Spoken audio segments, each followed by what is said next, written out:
మాజీ మంత్రి విడుదల రజని మీడియాతో మాట్లాడుతున్నారు. ఇప్పుడు ఆ లైవ్ చూద్దాం. ఆలోచన వీళ్ళకు ఉండదు కదా.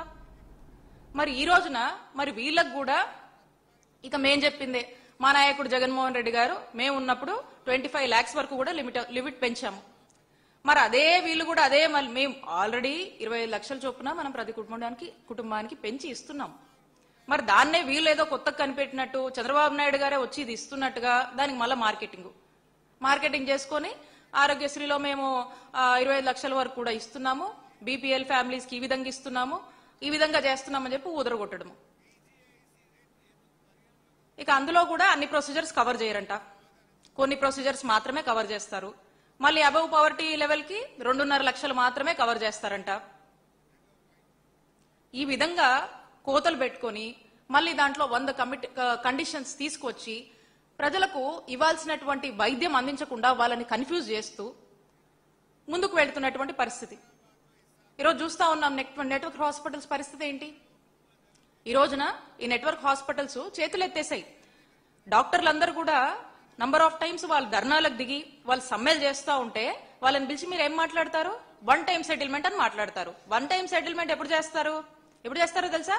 ఇక మేము మొత్తం వ్రాపప్ చేస్తున్నాము, అంత కట్టేస్తున్నాము, తాళాలు వేస్తున్నాం అన్నప్పుడు ఇక 1 time settlement అనే దానికి వచ్చి కూర్చొని ఇక ఫైనల్ గా ఒక సెటిల్మెంట్ చేసుకుని కట్టేసుకుంటారు. 1 time settlement మీరు మాట్లాడుతూ ఉన్నారు. నెట్వర్క్ హాస్పిటల్స్ లో మీరు చెల్లించాల్సినటువంటి సుమారు 3,000 కోట్లు ఈరోజు నెట్వర్క్ హాస్పిటల్స్ బకాయిలు మీరు చెల్లించాలి.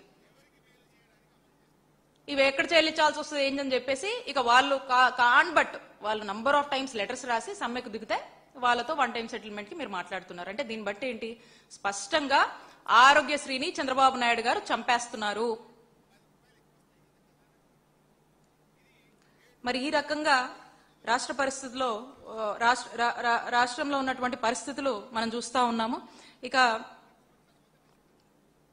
మనం చూసినట్టయితే ఈ మా నాయకుడు జగన్మోహన్ రెడ్డి గారు మా హయాంలో ఈ ఆరోగ్యశ్రీ విషయానికే వస్తే ఉన్నటువంటి 1000 కన్నా పైన ఉన్నటువంటి ప్రొసీజర్స్ ని 3,257 ప్రొసీజర్స్ కి పెంచి ఉన్నటువంటి అన్ని హాస్పిటల్స్ ని కూడా చక్కగా ఎంకరేజ్ చేసి నెట్వర్క్ హాస్పిటల్స్ కి ఏమైనా ఇబ్బంది వస్తే కూడా వారితో ఇమీడియట్ గా ఏదైనా ఉంటే కూడా మాట్లాడి చేసి వాళ్ళని ఎంకరేజ్ చేస్తూ ఇంకా వాళ్ళకి ఏమైనా ఇబ్బందులు ఉంటే కూడా వాళ్ళతో ఒక ఇంటరాక్షన్స్ అనేవి ఉండేవి. మాకు వాళ్ళు ఏదైనా సమస్యలు ఉంటే మాకు చెప్పుకునే వాళ్ళు, నంబర్ ఆఫ్ రివ్యూస్ చేసి ఒక్కొక్కసారి వాళ్ళు కూడా ఏదైనా వచ్చినా కూడా వాళ్ళు ఇచ్చిన వెంటనే ఇమీడియట్ గా వాళ్ళ సమస్యలు మేము తీర్చేవాళ్ళం. అలాంటి ఒక ఇకో ఫ్రెండ్లీ ఎన్వైరన్మెంట్ క్రియేట్ చేసి ఈ నెట్వర్క్ హాస్పిటల్స్ ని మనం ఎంకరేజ్ చేసుకుంటూ ప్రోత్సహిస్తూ ఆ టైం టు టైం బిల్స్ కూడా వాళ్ళకి క్లియర్ చేస్తూ మరి నడిపించినటువంటి పరిస్థితి.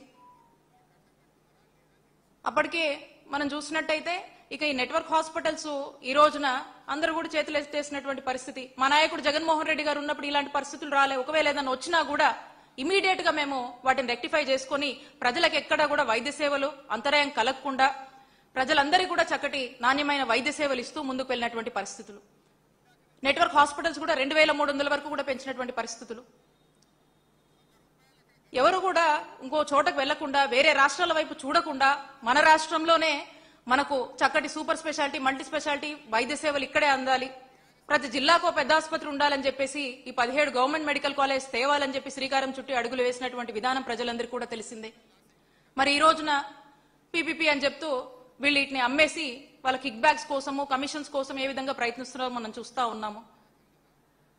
హాస్పిటల్స్కి వెళ్తే ఆ డాక్టర్స్ అక్కడ ఉన్నటువంటి డాక్టర్స్ ఇమీడియట్ గా అటెండ్ అవ్వాలి. అక్కడ ఉన్నటువంటి కావాల్సినటువంటి అందరూ స్టాఫ్ సంబంధించినటువంటి ప్రతి ఒక్కరు కూడా అందుబాటులో ఉండాలి. ఏ